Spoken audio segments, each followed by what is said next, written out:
শিখনের ক্ষেত্রে প্রজ্ঞা এবং জ্ঞান এই দুটি শব্দ খুবই গুরুত্বপূর্ণ।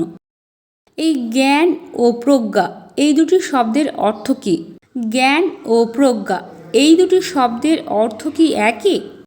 জ্ঞান বলতে সেই সব বিষয়কে বোঝায় যেগুলি বুঝতে প্রধানত মানসিক শক্তির প্রয়োজন হয়।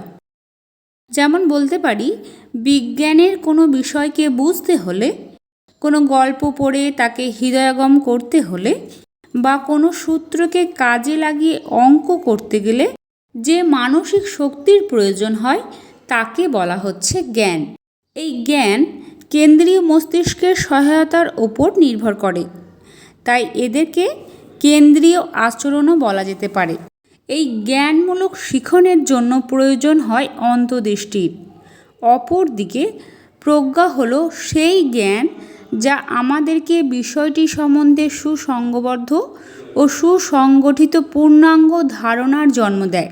জ্ঞান যখন ব্যবহৃত হয়ে ব্যক্তিকে আরও সমৃদ্ধ করে তোলে, সেই অবস্থাকেই প্রজ্ঞা বলা হয়। উদাহরণস্বরূপ বলা যেতে পারে, একজন শিক্ষার্থী যখন প্রকৃতিবিজ্ঞানের গ্যাসীয় সূত্রাবলীর মধ্যে চার্লসের সূত্র, বয়েলের সূত্র, আদর্শ গ্যাস সমীকরণ, অ্যাভোগাড্রোর প্রকল্প সম্পর্কে জানে, তখন বলা হবে ওই শিক্ষার্থীর গ্যাসীয় সূত্রগুলি সম্বন্ধে জ্ঞান হয়েছে।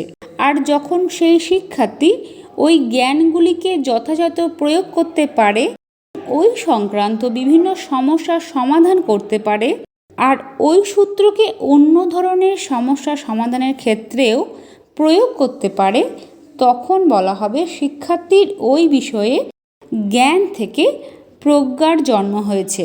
অর্থাৎ আমরা বলতে পারি যে জ্ঞানের পরবর্তী ধাপ হচ্ছে প্রজ্ঞা।